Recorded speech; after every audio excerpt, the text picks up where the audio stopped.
Grand Rising, everyone. Let's worship in spirit and truth this morning. We're moving forward, changing the world. Feel free to rise if you are able.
some praise. It's you. Missy Mom wrote this song in December, and we're getting to share it with you this morning for the first time. I'm so excited. Such a great song. I found what I'm looking for. It's God.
Good morning. They didn't want me to talk to you this morning. Sabotage. Good morning, everyone. How's everybody doing this morning? For those who don't know, my name is Reverend Angie. I'm here to welcome you to the 11 a.m. celebration service. Thank you so much for being with us this morning. Give yourselves a hand. And this greeting is coming to you on behalf of our spiritual leader, Reverend John Scott, and First Lady, Reverend Carrie Bell Scott. Appreciate you both. For those who have not done so, if you would please silence your cell phone at this time. We do appreciate you so much for doing that. Thank you, thank you, thank you. I also would like to welcome our first-time visitors. Come on, First Unity, let's welcome our first-time visitors. We thank you so much for being with us this morning. We will not ask you to stand or raise your hand, but what we will do is ask that you visit our Welcome Center, which is right outside, to fill out a Get Acquainted card, and we have a wonderful gift for you. So whenever the service is over, if you would, when you're exiting the doors, you're going to go to the left. A greeting member will be there waiting to assist you, to get you fill out that card, and to give you a gift. Thank you so much for being with us. Let's give them another hand. I feel weird. Hold on. I feel weird. I got 2 mics. Better. Okay, now I'd like to acknowledge our online visitors and friends. Come on, let's acknowledge them as well. We thank you so much for being with us this morning. If you wouldn't mind checking in with us and just letting us know where you're joining us from. Now, the last time I was up here, I quizzed you. I'm going to do it again. So what do you think is coming now? Come on, guys. You're going to talk to each other. Next time you're going to do better, right? When I say I'm quizzing you, that means you're going to... Oh, y'all feel so good this morning.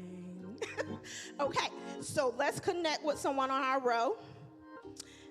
Eye to eye, eye to eye. Say good morning, beautiful. Thank you so much for being with us. We're so happy you're here. You're so awesome. You're great. You're wonderful. And we appreciate you. I see you healthy. I see you wealthy. And I see you wise. Right? I love you too. Yes. I think that's all I have. So we're going to welcome Reverend Carrie Bell Scott for announcements. Good morning, beautiful family. All right, so our 6 p.m. evening meditation is every Thursday here in the sanctuary. This week it is facilitated by Bob Ives and his flute, as well as Michaela with her singing and sound bowls. Midday Q&A with Reverend John and Reverend Carrie is every Thursday on Facebook Live at noon. If you'd like to send us a question that we can talk about, you can send that to admin, A-D-M-I-N, at firstunity.org. Our Spring Spirit Expressing is in full swing. We are in week 1, y'all. Yes, so we're in the first one, which is make the commitment. I was waiting for someone to scream it. Perfect. So we do still have several facilitators who are facilitating each week. If you are considering joining a group, you still have the opportunity to do that. You can visit Ronnie in the lobby after service to get the facilitators' information. Reverend John and our Oneness and Social Justice team are asking for help from our community. So they are asking for 120 of our First Unity family to join them at the Nehemiah Action.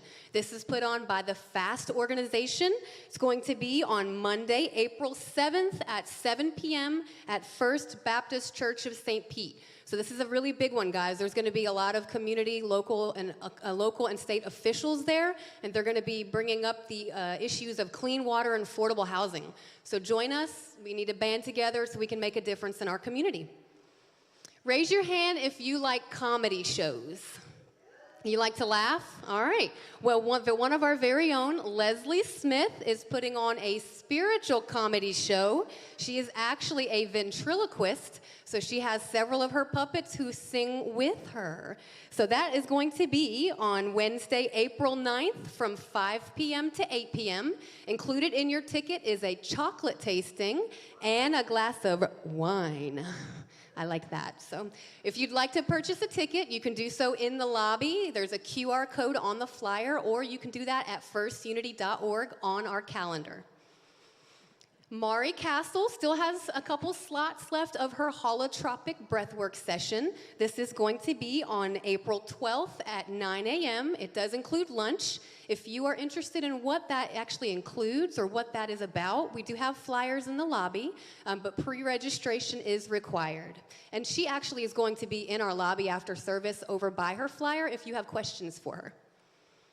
So our Easter basket donations started this week, so I am so appreciative for those who have already donated, but we need a lot more, y'all. We have 50 Easter baskets to stuff.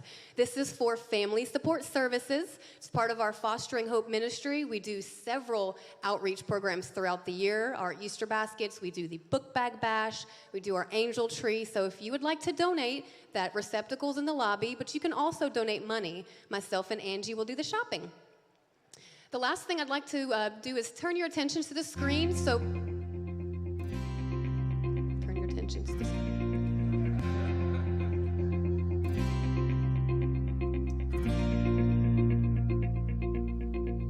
Hi, I'm Kathy Mize, CEO and one of the founders of Ready for Life.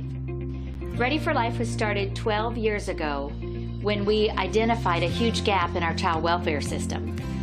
When I came here, I really got to see what it's like after a youth ages out of foster care. And they were put out of the system at 18, regardless of their situation. We've never created a service or a program unless they say that's what they need. And we had a group of them sitting right there with us, and we said, what's the one thing you still need or that we haven't done? And they said unanimously, we want one person that cares we're alive. What they really need, that missing piece, is having that social support, that one person that really cares about how they're doing. Hi, I'm Michelle Wallach, and I am the Director of Community Relations and Mentoring at Ready for Life. And I'm also very blessed to say that I was one of the pilot mentors in the original program many years ago. What we learned is that they were hurt in relationships, and so it takes being in relationships for them to start to heal. And that's really where mentors come in. A lot of times our mentors are role models for our youth. They see that the goals they want to achieve are possible to meet. Your job as a mentor is not to fix a single thing. You are really there to be with them as they learn how resilient and capable they are. We really count on mentors to come forward and change the lives of our kids here. You will likely be very surprised at what a little bit of your time can do. I'm the one who's been privileged to work with these young men. And now we're to a point to where I love her. She's like a mom to me. I think I got more out of being a Ready for Life mentor than my mentee received. I want to shout out to Mr. Matt and Shanaz. Thank you for helping me. It is the most rewarding thing I've ever done. Mentors tell me this all the time in the program today. Be the one, be their one person, because that's when we see them so much more successful. So if you are interested in being a mentor, Sharon Lardieri, who is part of our Fostering Hope ministry, will see you in the lobby. I believe that's it, guys. I love you.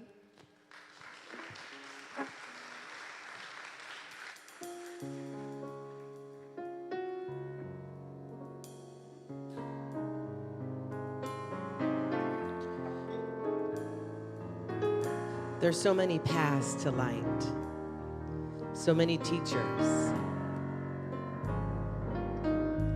So in community this morning, we worship together as a collective, lifting up so many names, powerful names. And that's why we give praise.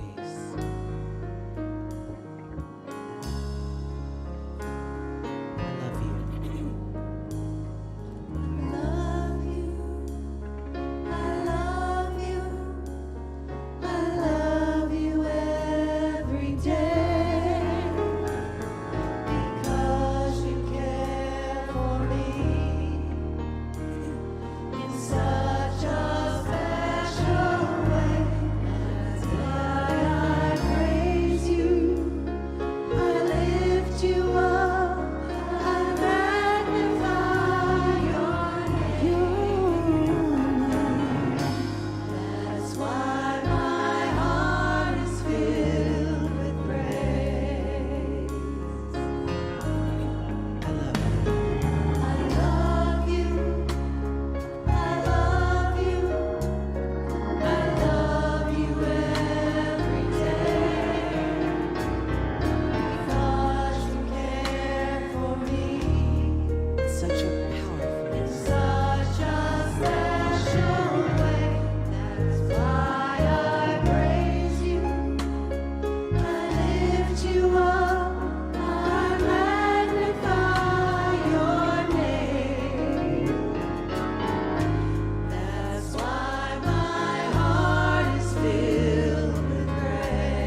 love.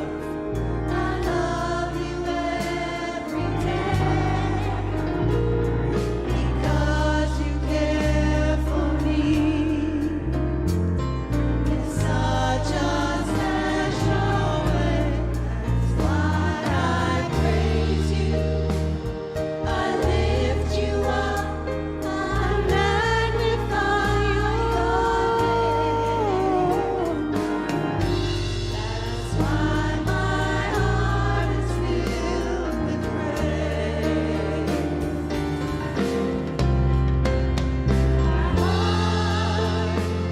My mind, my soul belongs to you. You showed me many ways to set my spirit free. Why I praise you, I lift you up, I magnify your name. That's why my heart is filled with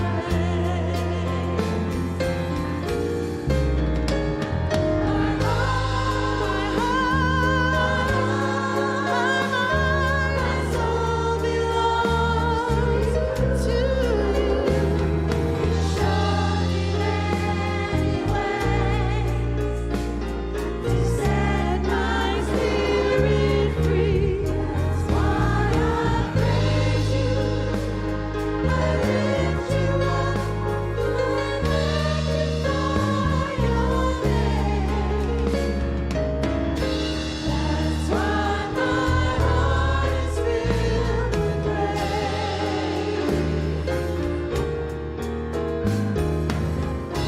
That's why my heart is filled with praise. Some call you Jesus, some call you Buddha. That's why my heart is filled with praise. Some call you Joan of Arc, some call you Lord of Lords.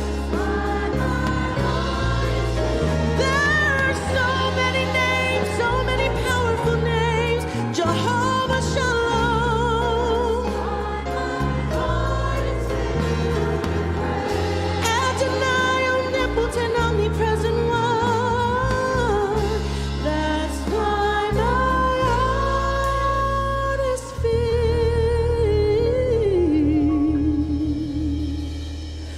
with praise.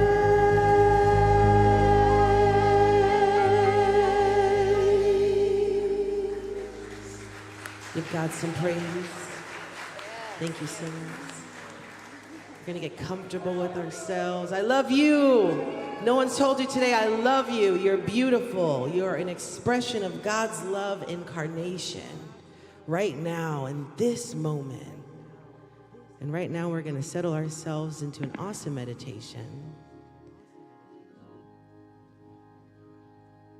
Mr. Emmanuel is going to be coming up and blessing us and centering us this morning. Blessings, blessings. Love and light and all that's right. Yes, yes. So this is our sacred centering time where we get to go within and settle ourselves into a place of divine bliss and peace. So feel free to get yourselves comfortable. Get your feet grounded, sitting in a nice, comfortable position. See a lot of green out there. I don't have the Irish accent, I gotta say, but, St. Patrick's Day is almost here. Did you know that St. Patrick wasn't even Irish? Yeah. And the green started when everyone started wearing clovers. And there was 3 clovers as a sign of the Trinity, divine Trinity. So let us be blessed and relax ourselves in this safe place. Sit where you feel comfortable. If you'd like to close your eyes or have a gentle gaze, help relax yourself to go within. And we're going to take some nice healing breaths to get ourselves centered. So take a nice deep breath in through the nose, feeling this love around us.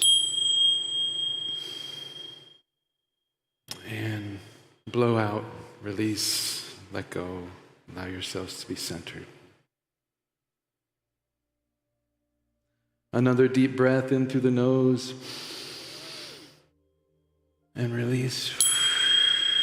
Let go of the outside world.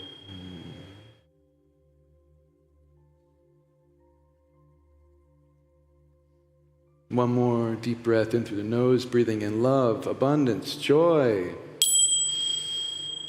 And release.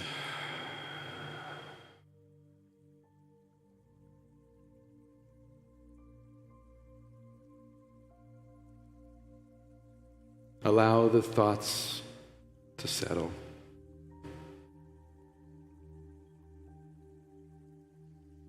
As we quiet the mind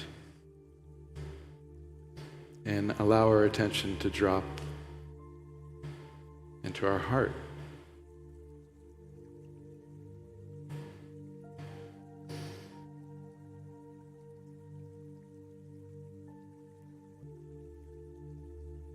When we go within, we listen to our heart. We notice the mind might keep saying things, and we notice those things that the mind says.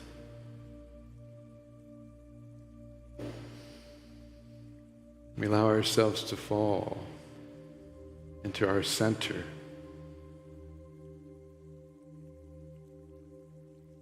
Relax.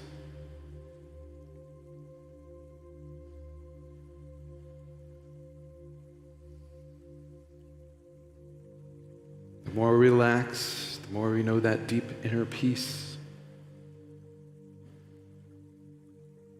The more we tune ourselves in to the frequency of love.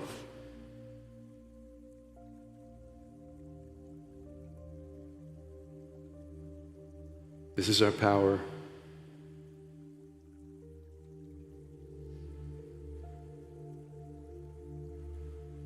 This is our practice.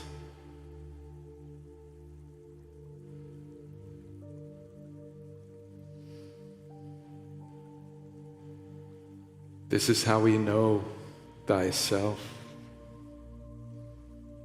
and love thyself.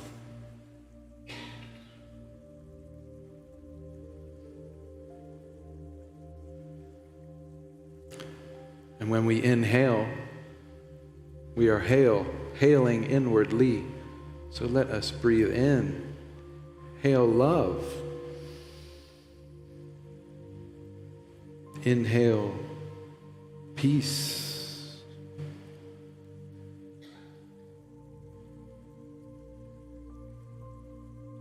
Where the mind goes, the energy flows. So we direct that mind towards our greatest light.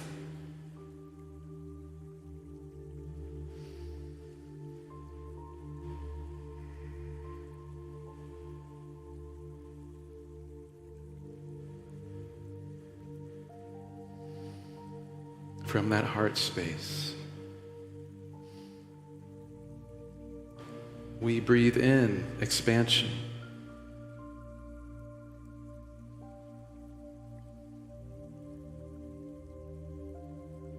Breathe out, relax. Allow the heart to open wide.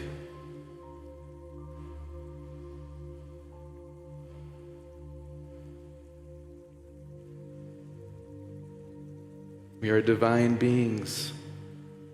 Let us integrate the wisdom.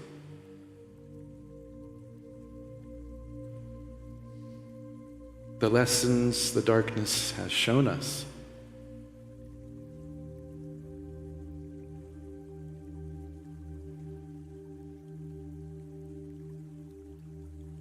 Integrate and upgrade in this moment,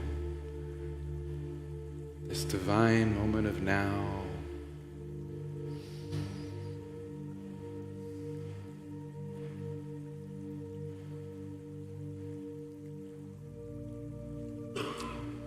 Breathing in ascension.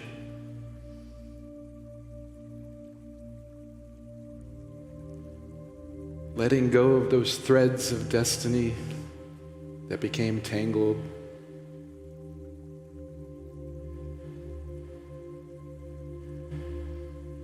Settle the mind. Free your heart.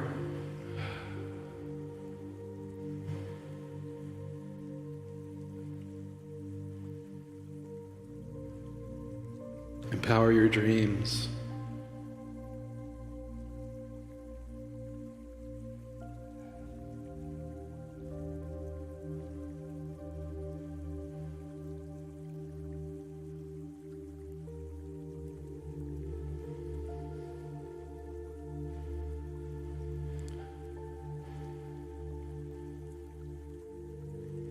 Within you is the source of all things. There's a divine power.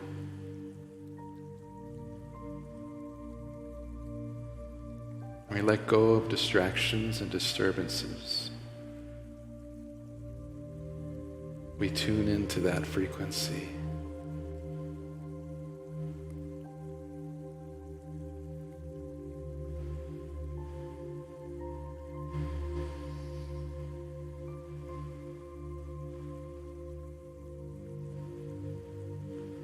There's nothing you have to do there.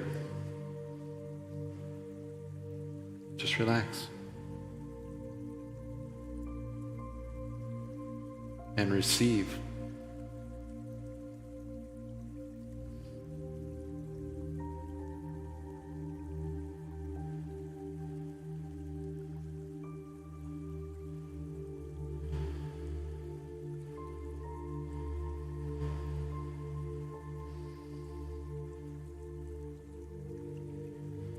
When our inside world knows this love and this peace, it gives us the ability to bring that into this world. Bring your love into every moment.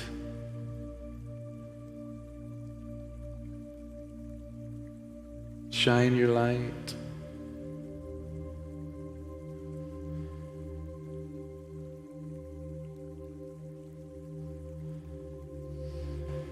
Now, to bring us back into this moment of here and now, let's take 3 more healing breaths.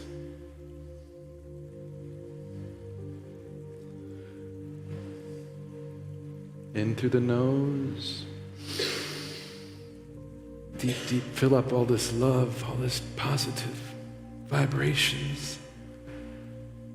And breathe out, release.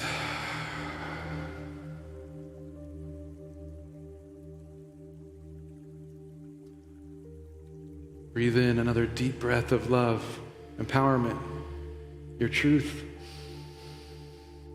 And release, just sigh it out. Let everything out, yeah. And if you feel called to do so on this last breath, I would ask you to allow your voice of truth to radiate in this world. That means no thought, no mind. Allow your voice to strengthen and vibrate at your frequency. Deep breath in through the nose. And allow your voice to be heard.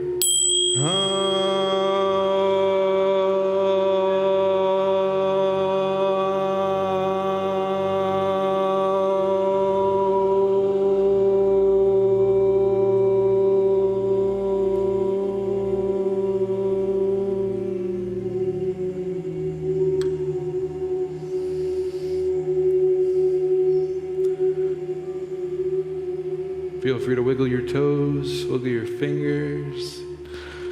Allow your avatar to activate for this awesome moment of now. Blessings, namaste. Namaste. Yeah. Reverend Emmanuel. Ah, lovely, lovely. Ah, yummy.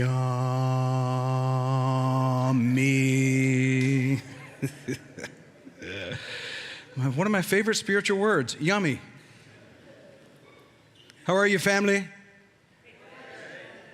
We can do better than that. I think it's St. Patty's weekend. Come on now. How are you, family?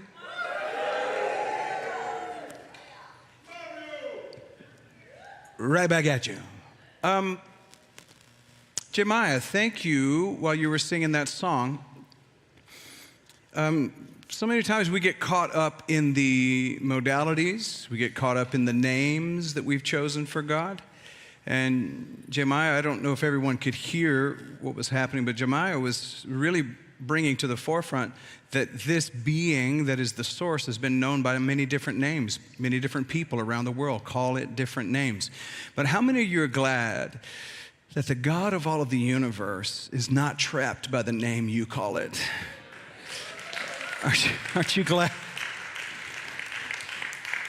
Because, I mean, if you were that in charge, let's just say I'm glad that we can call it, we can speak out to that source, and it does not deny you because you linguistically missed a mark. It is not worried about the language that we're using. The most important language is the language of the heart. It's that we be open to the ultimate source. We utilize names and words to try our best to describe what is indescribable, what is beyond all of our descriptions. And so we just do our very best. Look at somebody and say, I'm just doing my best. I'm doing my best.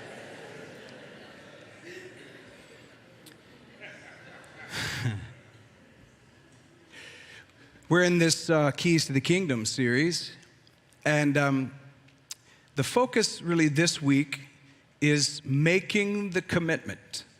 And when I started sitting with the word commitment, it also reminded me of a couple of other words, and I'll share those with you as we go along today. But as I was meditating on this and sitting with it, I started to sort of get one of my downloads. I start my day at about 4 or 4:30 each morning. And it's really a lovely time, actually. There's nobody but the cats awake. And actually, Butters is wrapped up in his basket snoring. So the only noise that I hear until I put my earbuds in is his consistent snoring. But it is consistent, I will say that. So it's kind of its own little om there. Maybe he is an om. He's one of our omies. I know. Stay around. It doesn't get any better. So... But 4:30 in the morning, and that's my time. And I get into my own rhythm, my own meditation.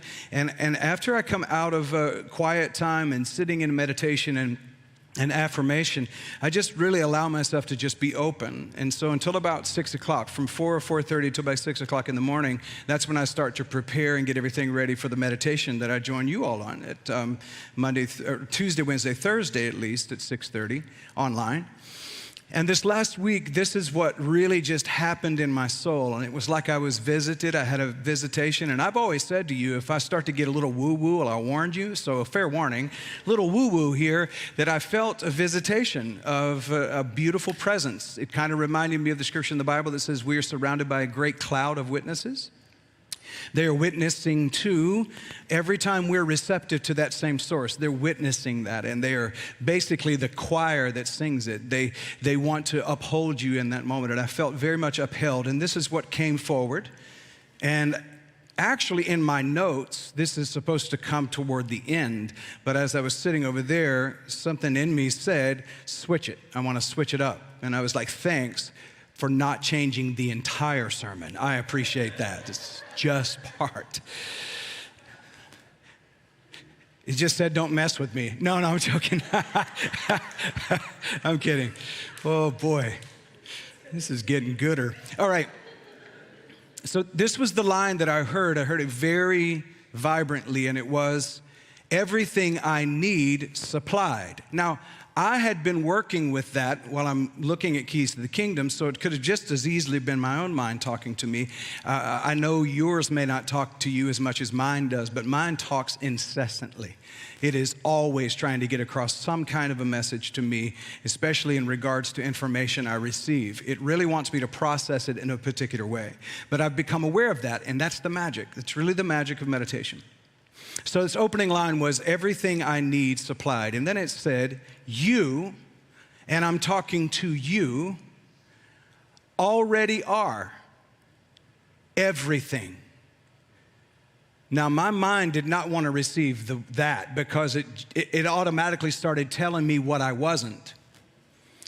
When you hear these words, you are everything, what happens in your mind? Well, mine was kind of tripping. Like, yeah, but. It started with the yeah, but. You don't have this, you don't have that, you don't have this.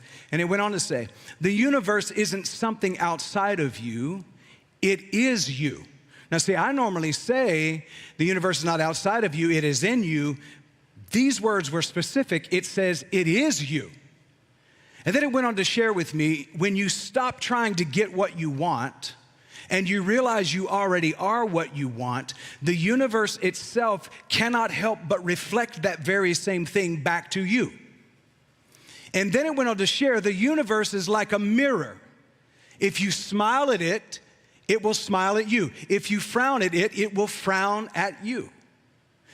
Now, I've heard that before, but this is where it got me. It said the mirror is neutral. It is not ever judging you. It's not even deciding what to reflect to you. It simply reflects what you are. Can you hear that? It said the creative power of the divine is neutral. You decide how you'll use it or not. The universe is not something outside of you. It is you expressing itself in your unique form.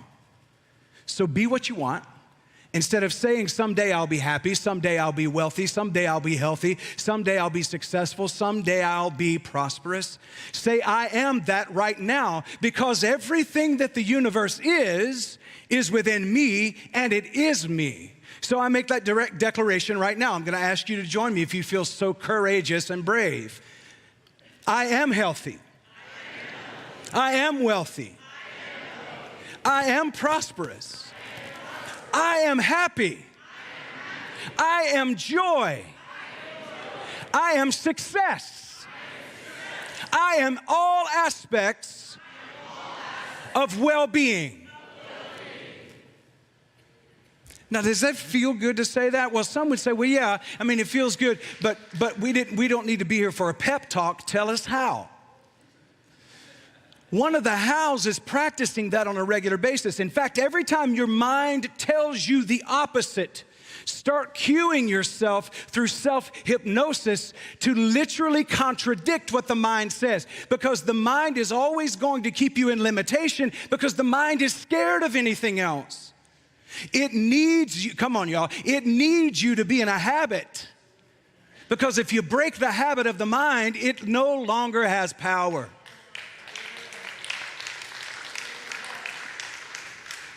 I want to say break the habit of being you. If you want a different life, don't wait for the government to do it.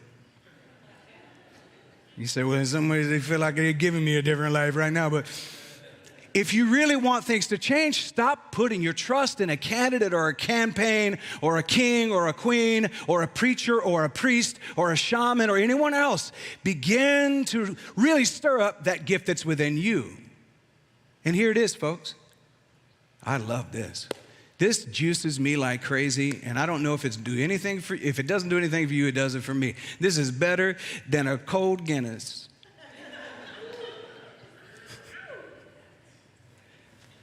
Or whatever it is you like.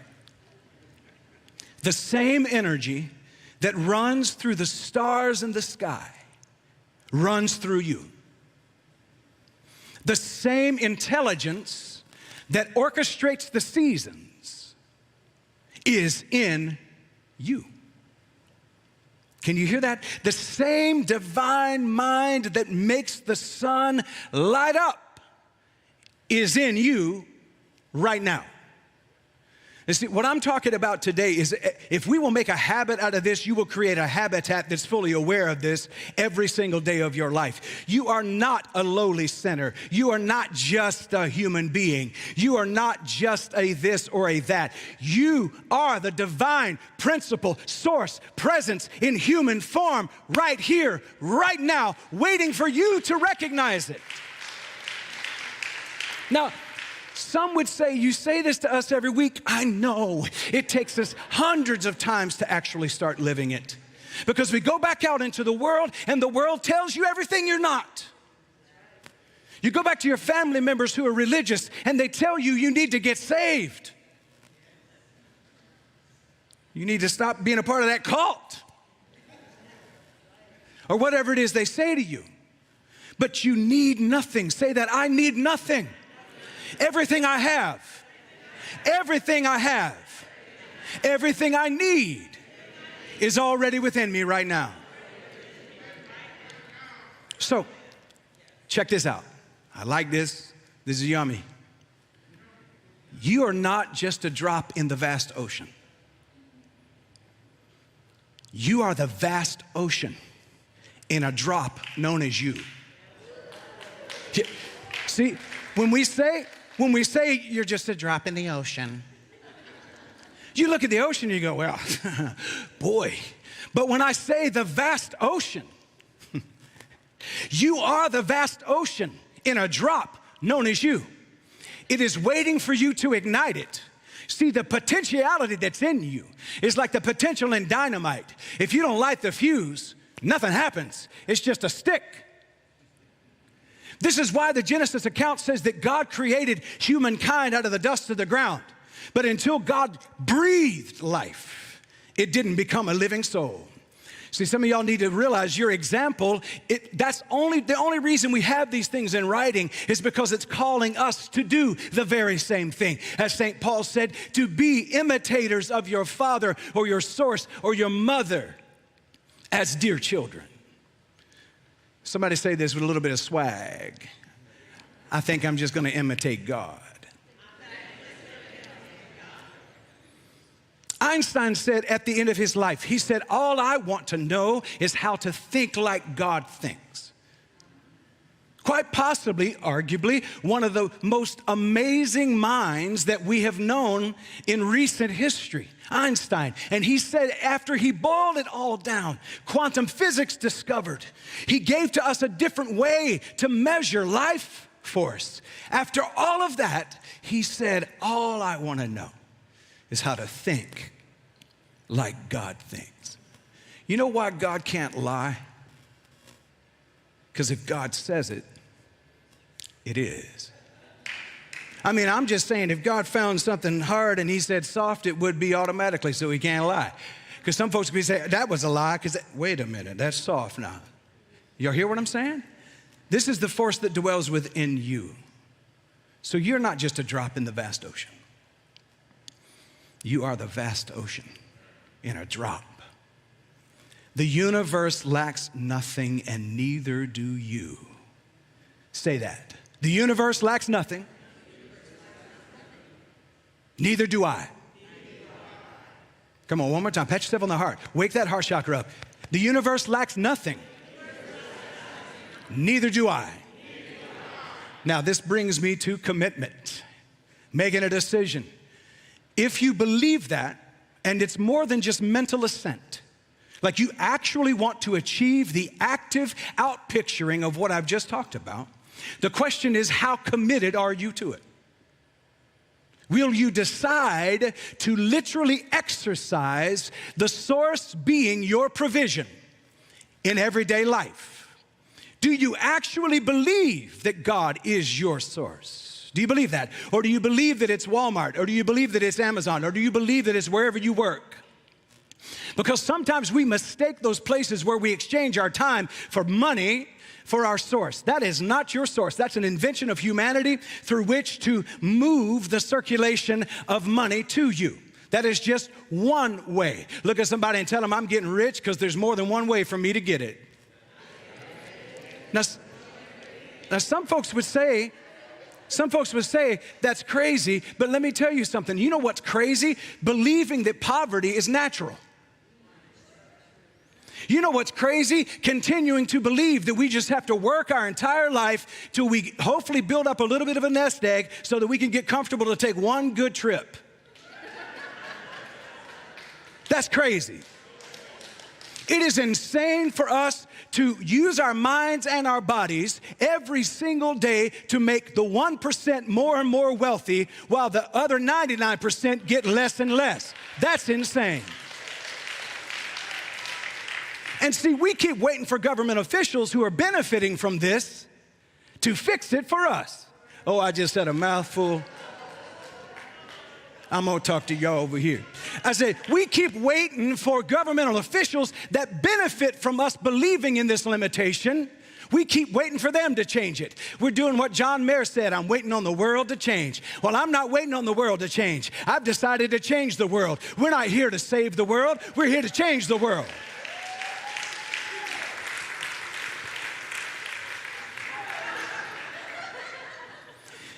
But I got to make the commitment. I have to make the decision. I have to stop allowing myself to be constantly inundated by the inflammation of the world and brought back into believing in the limitation that's being brought my way.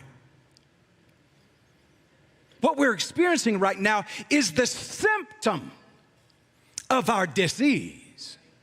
And I ask you today, are you going to continue to see the symptom of the disease and panic about it? Or are you going to heal this disease and bring our true nature to the forefront? I'm asking for a few folks who are willing to stare in the face of some of the scariest times you've ever seen in your life and say, I don't believe you're real, because I have met the one that's real. And the one that's real is the God in me, the hope of glory.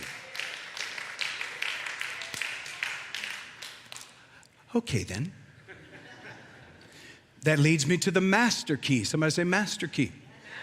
The master key is recognizing once and for all that God is my source. As the young folks would say, period. I was looking back for confirmation from Gavin, but he's hiding behind the computer screen. He's like, Dad. He said the next thing he's going to do is whip and nay-nay, and that's been old for a long time.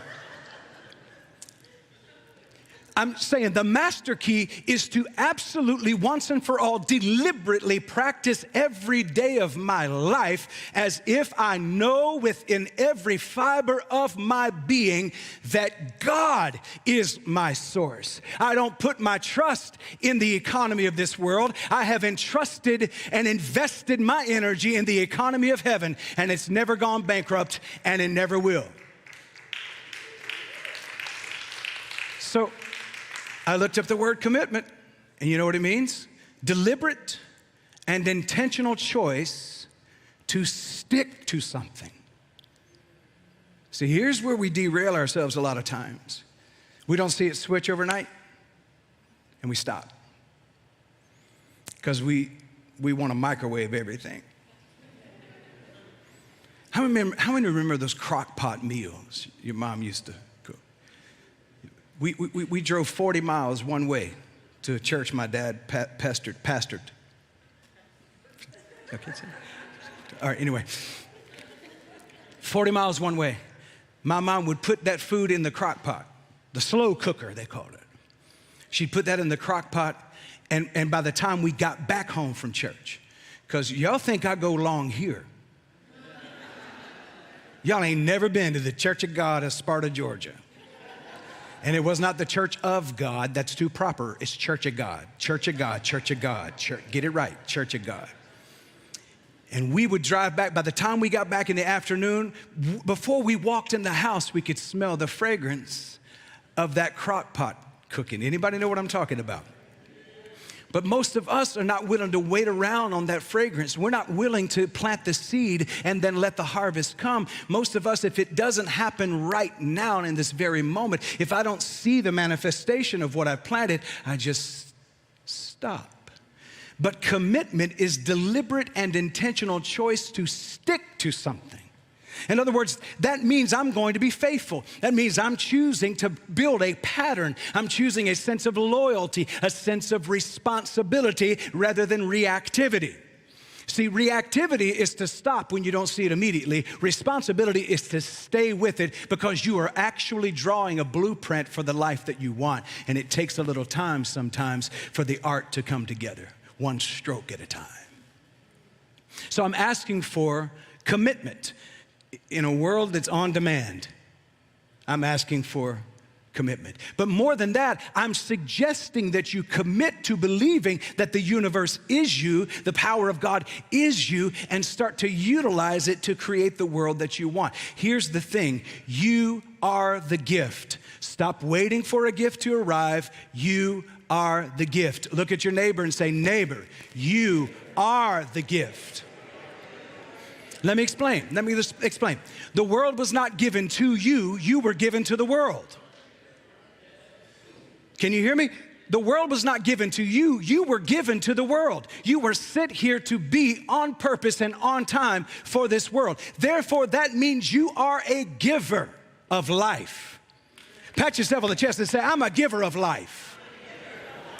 This is why you're seeing a lot of the things that you're saying, because when you give life to the words, they plant and they come to life. They start to manifest in the world. This is why affirmation is so important, because what I'm saying, I'm going to eventually see. See, what you think about, you bring about, and the way you bring it about is by saying it and by acting on it. You are a gift. I love this. You are a creator, not just one who's been created. I'm not just creation, I am a creator. See, when I start to commit to that, I'll begin to step into the natural flow of abundance. I'll start stepping into the natural flow of the benefits that come with being a resource of the source. See, I have chosen to practice the life of a sorcerer. See, when you say that where I come from, they start getting ready with the Earl and cast the devil out and plead the blood. The word sorcerer, you know what a sorcerer really is? One who uses the power of source. That's all a sorcerer is. One who mines and excavates source power. The reason they used to call them witches and sorcerers and made it a bad thing is because they needed a reason. Oh, y'all gonna make me get on my soapbox right here.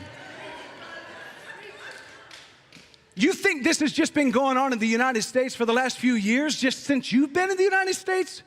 If you look back over his story, predominantly his, because they didn't want her story to be told, because they was afraid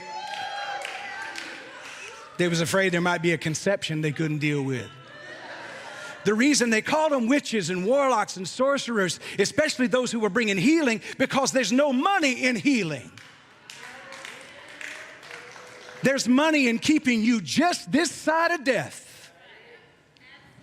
I'm talking to some folks right up in here, and that's why the poison that's in your water is putting your pineal gland to sleep so that you can't see through your third eye clearly.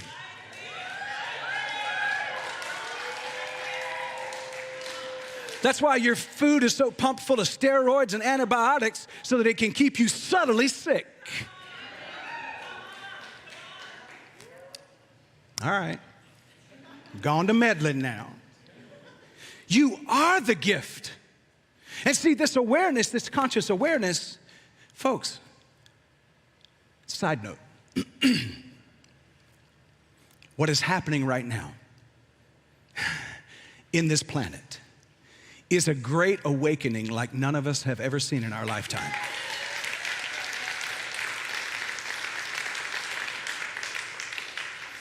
And if things had have been different, I'm gonna step on a little, y'all just have to love me anyway, because you said love is who I am. You shouldn't have repeated it if you didn't mean it. If things had have gone a different way, we would have gone to sleep.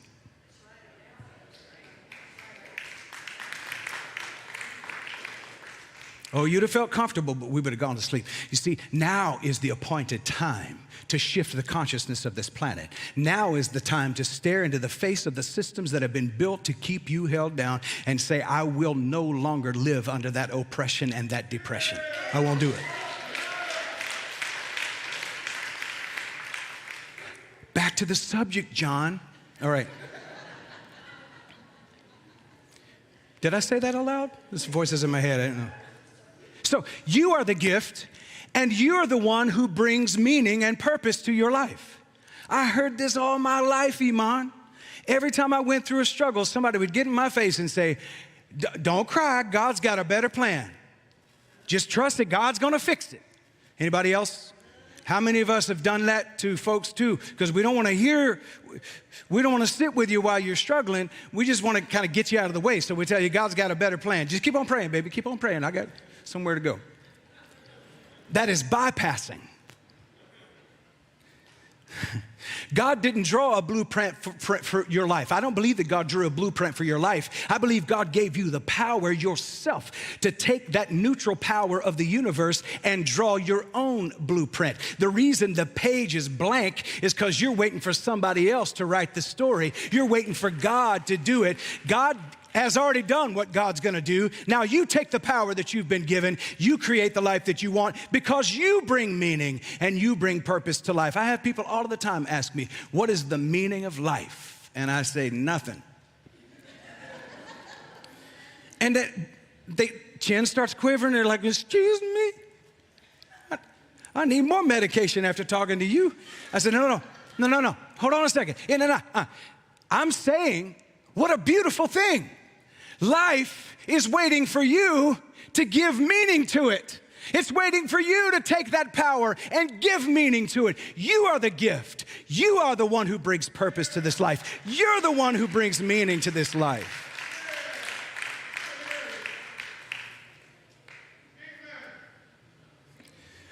Well, hallelujah. So when I was thinking about commitment, it brought me to the power of decision. You've all heard before, once you decide, everything begins to change. Once you decide, things start lining up. But y'all know me, I'm a word nerd. And so immediately this sentence came into my mind. Your decision will determine your precision. And that precision will open up all of the source provisions for your life.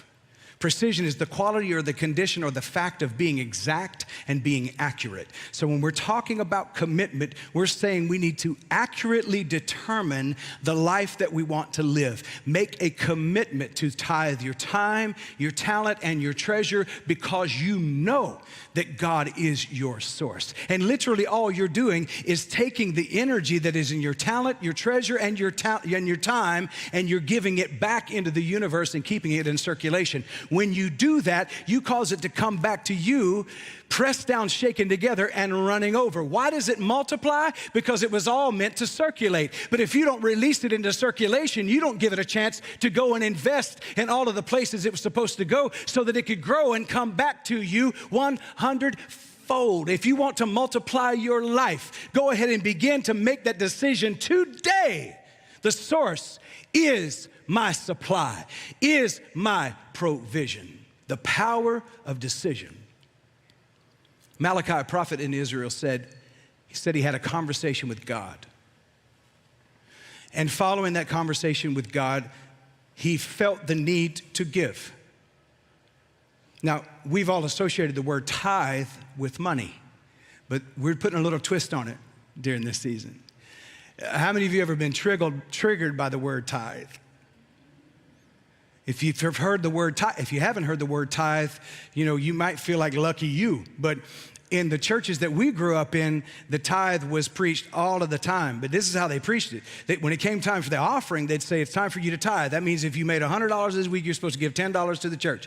If you don't give $10 to the church, not only are you not going to be blessed in that 10%, but the rest of the 90% is going to be cursed. Seriously, that's what they would say. The other 90 is going to be cursed. And so they would utilize fear to get us to give. I don't want to utilize fear to get you to give, because if you give in fear, you're going to circulate fear with what you let go of. I'm talking about you are giving from a place where you know that it can't ever run out. You're giving from a place that you know when you give, you just make room for more to come, because you understand that energy is meant to be circulated, not pent up, because if you pent it up, it will explode. Make the decision, and that will determine your precision. There's a scripture in the Bible that says that the word of God is a double-edged sword. I say it's a poor translation, because then it goes on to say that it is so sharp that it can separate the marrow from the bone. So I would say that the word of God is a scalpel, giving us the ability to have precision, accuracy in what it is we need to remove from our life and what it is we need to bring into our life. When you make a decision, everything in the universe begins to surround you and make it possible. Here's what I believe. The only person that you are destined to become is the person you decide to be. And the only life you are destined to have is the life you decide to live. This is why it says, choose you this day who you will serve. Will you continue to be a slave to the mind that wants to keep you limited, or will you break free from the mind into the limitless possibilities? Because the only life you're destined to have is the life you decide to have. That is the power of decision. Here's what I think about decision. I see decision as a sharp knife.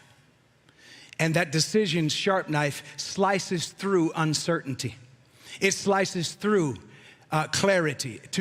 It brings about a sense of understanding purpose. But indecision is a dull blade.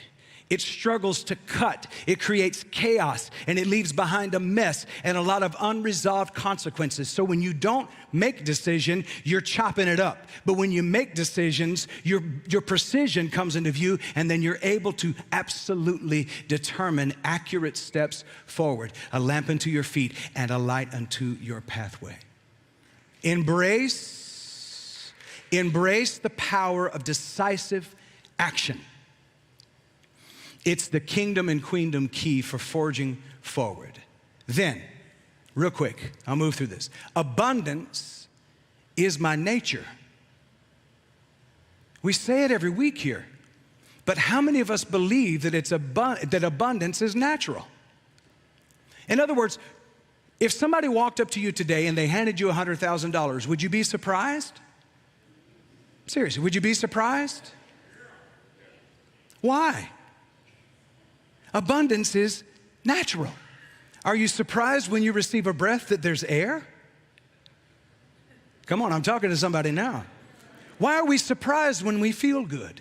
Why are we surprised when we get blessed materially? Why are we surprised? We should know, and I don't mean you're not in gratitude for it, but I will not be shocked when somebody writes $1 million check to First Unity Spiritual Campus. I won't be shocked by it. I'll just say, make sure that you put it in the bank securely and quickly. But I'm not going to be shocked by it, because if you have a vision and you believe that you are abundance and that it's natural for you to prosper, you should be welcoming those good gifts. See, this is the problem. We have trained ourselves to believe that limitation is normal and that limitation is natural, but it is not. You're a limitless being, and abundance is your nature. Shout that out. Abundance is my nature. See, St. Paul was trying to get the church at Ephesus to understand this when he was teaching them, and he was telling them to declare something that they didn't already have in their possession materially. He was inviting them into this confession, and here's an affirmation for you. Now to the one, the source, who is able to do exceedingly abundantly above and beyond all that I can even ask or imagine, according to God's power. Is that what he said? No. He said, according to that power that works in us.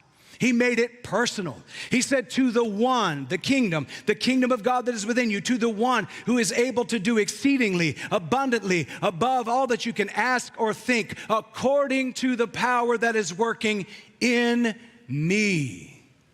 That power is in you, and it's coming out in inventions. It's coming out in interesting ways to create in the world. It's birthing something fresh from your mind. People may call you crazy, but most of the time, the people who have made the biggest changes in our world were called crazy first. Now, I'm not saying Steve Jobs was a great person, but can I point him out as an example of the people who walked away from him saying it's impossible, and all he saw in the word impossible was I'm possible? And he kept moving forward. Now, I'm not saying that it's all a blessing. Please follow what I'm saying, though. This watch right here, at one point in time, clocks took up entire walls. And somebody had the idea that they could put it on an arm. And someone else said it's impossible. Are y'all with me?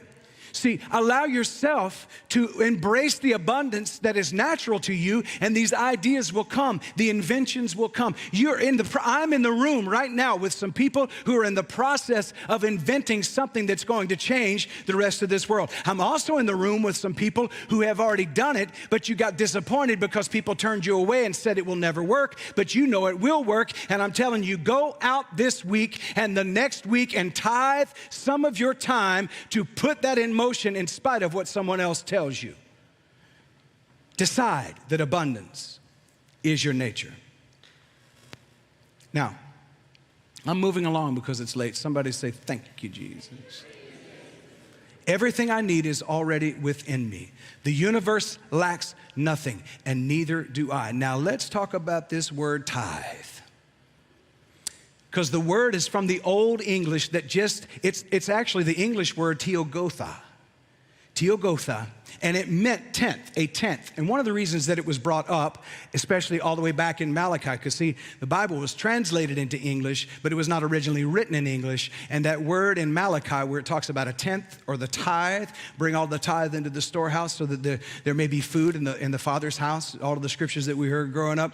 The word tithe there was actually a Hebrew word, and it definitely meant a tenth. It meant a tenth of your portion. In other words, if you had 100 sheep, you brought one to the household of God, a tenth. Or if you had 100, you brought 10. Excuse me, my math is really on today. You brought 10 of those guys up in there. So they were talking about a tenth. They were talking about tithing. But let me tell you something. I know that churches for generations have misused the process of money and talking about it. This is what I think, me personally. I, for a long time, have been working with the triggers around money, especially as a minister. Because for me, what matters to me more than this place having lights and air conditioning is for you to have lights and air conditioning in your life. I care too much about you. I'm not talking about the bottom line here. In fact, during most board meetings, when I'm sitting with the financials, I'm not really looking at the numbers as much as I'm holding my hand on it and saying, we have enough, we have enough, we have enough, we have enough, we have enough. We have everything we need, we have everything we need. Because that's the part of me that I enjoy being. That one that says, we have enough, we have everything we need. Here's what I'm wanting out of the keys to the kingdom. Not a fat bank account just for First Unity. What I want out of the keys to the kingdom time together is for you to upgrade your life and for you to become so blessed that you can't help but give because you don't have room enough for it. That's what I want. Because if I was doing this for money, I'd go do something else. I'm doing this because of the calling, because I know that this is what we're here and purpose to do. So the word tithe, it simply means a tenth. And it was intended that they would give a 10% to the place from where they got their nutrition, their spiritual nutrition. But this is what I wrote down. Let's see if this lands with you. Number one, tithing, period, whether it's time, talent, or treasure, tithing is a signal to the universe that your portal is open for more to flow to you and through you. So it's a signal. It's just sending up a sign. Number two, tithing is a recognition of our divinely creative essence. It's a recognition that that truth is within me. It is flowing through me, and so I allow it to circulate through me to others. God is always giving. And because I'm God kind of individual, because I'm of the same substance, I am choosing to give. I want to be a part of that flow. Number three, tithing should be done from a higher vibration of gratitude, not obligation. If you do it from an obligation vibration, it's going to circulate obligation to wherever it goes. But I'm doing this from gratitude because I know that the source always brings to me supply. And number four, tithing is a spiritual and universal law. It's simply sowing and reaping. It's giving and receiving. It's action and reaction. It's inhaling and exhaling. It is seed time and harvest. This is a part of the process of life. Giving to me has become just as easy as breathing in and breathing out, because I know that if I don't breathe out, I won't have room to breathe in. It's the law of circulation. What keeps air clear? Circulating it. What keeps your bank accounts clear? Circulating it. What keeps your heart arteries clear? Circulation. You only have a heart attack when the circulation gets cramped. Are you with me? All right. Number 5, Jesus did not teach against tithing. In fact, he encouraged us to tithe without neglecting the care of the poor. So in other words, to tithe and to care for others. He didn't teach against tithing. And tithing is also, in many ways, paying the bill. And what I mean by that is when we come to a community, we want to be a part of community, and we see all of the mechanics that are working within the community. When we give into it, we're saying that I actually respect this vision and this space where I receive, and I'm willing to keep this thing going. I'm willing to put the gas in the tank since you built the car and we're all traveling somewhere together. That's what I'm doing when I am giving of my tithes and giving of my offerings. Now here is something that I believe can be transformative. Here it is. I'm going to go toward tithing your time. And I don't mean to meddle in your personal affairs. But many of us want things to change in our life, but we're unwilling to make any changes. And let's just say that you're up for 16 hours out of a day. Now, I know that probably a lot of you in here don't sleep 8 hours a night. So maybe you're up longer. But let's just say it was 16. And let's say that you tithed your time. We'll go to an hour and a half. It's easier, 90 minutes. 90 minutes. You gave 90 minutes every day. Let's say you tithed your time. Now, I know where some of us are going. Right now, your mind is already going, okay, well, there's that soup kitchen I've been saying I was going to volunteer at. There's that homeless shelter. There's that women's shelter. Yeah, I could give more time to my church. I could do all of that. That's what, folks, I want to ask you to do something different than anything that's come to your mind so far. And here it is. I'm going to ask you to tithe time. Break it up like this. In the morning, 45 minutes. Take 15 minutes in the morning to stretch, to breathe, yoga, something that is good for your physical body. Take 15 minutes and meditate. It's good for the mind and the soul. And then take 15 minutes to get into affirmations. Use them from YouTube, write them down and declare them over your own life. 45 minutes in the morning. Take that tithed time without a device, without the TV on. Give to your mental, spiritual, and physical health first thing in the morning every day. And before you go to bed at night, because you still owe 45 more minutes, before you go to bed at night, shut that phone off 45 minutes before you go to sleep. Shut it off. And do that in reverse, or the same, either one. Stretch, breathing exercises, maybe lift some weights. You could do some push-ups, whatever, for your physical body.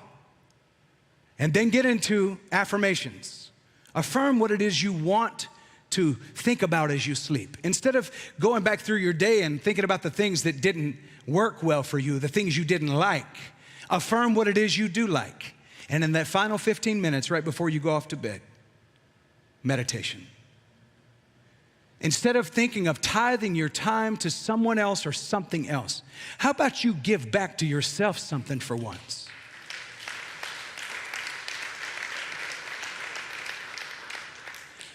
If that does not change your life, quit. What do you have to lose? You say, well, it's time. I know. And instead of giving it to TikTok or Instagram, or YouTube Shorts. Come on. Back to, see, because, listen, how many of you have ever turned your phone on and 30 minutes later you still flip, you've already seen 14,000 videos back to back? Anybody? I'm going to ask you, if you could raise your hand if you want to, but it's a rhetorical question. How many of you have gotten lost in the social media world? I'm saying get up every single day. Make the determination. Make the commitment. That's just one thing. We could talk about money. We could talk about other, but I'll tell you this. If you will get the tithing of your time back into your spiritual and your mental health practice, you'll give money automatically because you will lose the fear of limitation. You'll get rid of all of the fears of the world around us, and you'll transcend into the being of light that you've been called to be. Start there. Folks, the power of decision is within you. Let's stop waiting for anything else in the world to change. Let's be the change we want to see in the world. Tithe your time back to you starting today. You say, wait a minute, I missed my 45 this morning. Do 45 before you go to bed tonight and then start the next day. And if you have to set that device, because I know we're glued to it, if you have to set that device to remind you, when the reminder is done, click it, turn it off to the side, and go into that time. Take time to stretch, to breathe, get into breathing exercises. You say, I don't know how to meditate. That's perfect, because nobody does. I'm serious. When people come to you and they go, this is the way to meditate, run. Meditation is not about rigidity. It's not about knowing how to do it. It's about being in the quiet with your own self. And yes, when you hear the mind start talking, and oh my God, it will. When it starts talking, let it chatter and do its thing. It's supposed to. Your lungs breathe, your heart beats, and your mind talks. Let it do what it's doing. But just simply ignore it and tell it, I'll get back to you in just a moment. 15. If it doesn't change your life, if we did this, Radiance, I believe if we did this over the next 7 weeks, everything about our life would start to align. Your relationships, your mental health, your physical health, everything in your life would begin to align. And I'll tell you something else, folks. If you'll go with that trinity of tithing, time, talent, and treasure, you talk about changing your world. Everything about your life will change. How did it happen for me? By doing what I'm suggesting you do. I have lived it, continue to live it, and I'm a walking example that when you do it, you put it into action, you cannot outgive the source. You just make room for more to come your way. And so it is. Make the commitment. Decide. Boom. The keys to the kingdom. I'm going to get out of the way right now and ask our own Reverend Radiance Wise if she will come. She's going to lead us in our generosity practice. You have a mic? You good? There we are. There we go. Thank you, Reverend John. So, Reverend John, I have a question for you. Is it okay if I do something a little bit different today? Yeah, please. All right, because, because I think I'd like to, a part of my personal giving practice, I really like to put a lot of energy into when I give, and then as the gifts are received, I like to also bless that too. Is that okay? Wonderful. All right. So we're at this time, this moment in our service where we get to give, right? And how lucky are we? I mean, just look around you. Look at all the beautiful faces in here. And we get to come together in community, in this place of belonging, right? And we get to grow together. And how cool is that? And then I think of our online community. Hi, folks. Right? We get to do this together. You're an extension of us, right? We're here physically together, but really we're all connected. And so let's take a moment and prepare our gifts. And we have a number of ways to give that I am not seeing right now. Okay, there we go. So take a moment, right? Prepare your gift. And, Reverend John, he really spoke about stepping into circulation, stepping into the flow, right? And so just take a moment and prepare your gifts. We have a number of ways to give. We have the First Unity app, right? You can tap on Give. You can text to give. The number is 833-691-6105.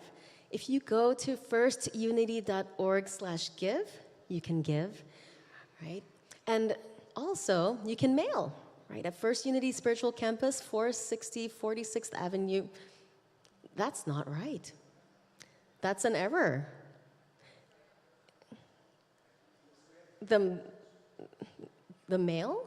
I thought we had a P.O. box that we had updated that to. Oh, it's showing differently on the other screen. Okay, perfect. All right, it's showing differently on the confidence monitor. And so we have P.O. Box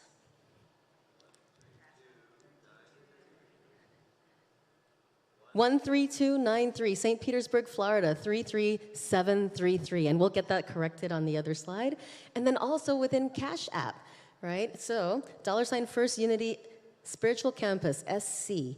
And also there's a QR code, right? And so you can scan that QR code and set up to make your gift there. Now,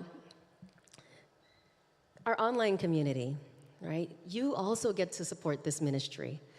So take this moment as well, right? And we'll go ahead and prepare our gifts. So I'd like to ask you to, whether it's physical money that you have in your hand, right? Or whether it's electronic giving that you're setting up and preparing, right? Something that I personally do is every time, I often give through text to give, right? And so I just hold my phone because that's the means in which I'm giving the money.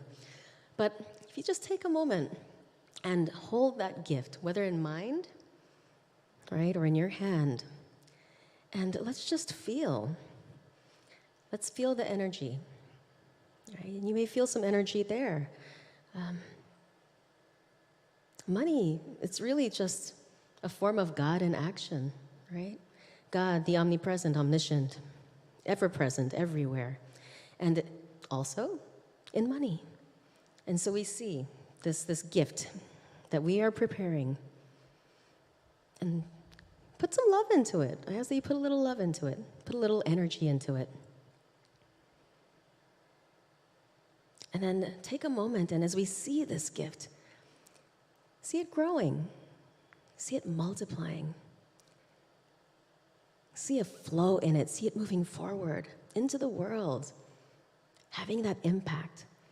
A little while ago, I was just speaking with somebody, and we talked about the ripple effect that one drop can make, right? And see that gift that you're giving multiplying and pouring forth and rippling out into our community, into the world, and in this community. All right, and please join me in saying our abundance prayer, right, as we collect these gifts. And please stand and join me, please.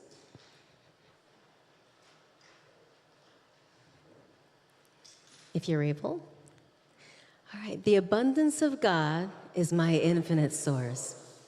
I now open my mind and my heart to give and receive all God's good, all God's prosperity, all God's abundance. As God is my source, all things are possible, and so it is. Amen, amen. Thank you. And ushers?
wonderful. Ooh, yummy, yummy. Give him a round of applause, please.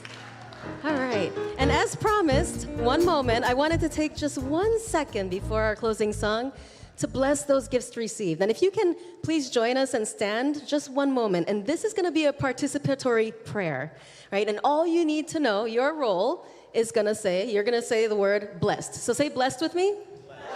Blessed. All right, thank you. Say it one more time. Let's practice. Blessed. All right, so when I point to you, you know that your word is going to be blessed. All right. And so we give thanks for all of these gifts that we just received, right? We received a wonderful message. We received communion with each other right here and in our online community. We are energetically connected, making a difference in this world right here and right now. How powerful is that? Right? And so we give thanks for all of these gifts just received. And we know that these gifts are pressed down, shaken together, running over into our laps, and we see this ripple effect going out into the world, right? And so as such, we know that every person in this community is blessed. We know that St. Pete, Greater St. Pete is blessed. We know that our families are blessed. And the next generation is blessed, right? We see this blessing pouring forth into this community. We know that the whole state of Florida is blessed. We know that the entire United States of America is blessed. We know that our global community is blessed. And so we give thanks for this truth, right? We stand in that truth, and we know that we are ever blessed. Thank you, God. Thank you, God. And so it is. And now we will close with our song.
Let's say our mantra. Love is who I am. Gratitude is my attitude. Abundance is my nature. Well-being is my birthright. And have the best day ever because you can.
This one works. Nobody turned it on.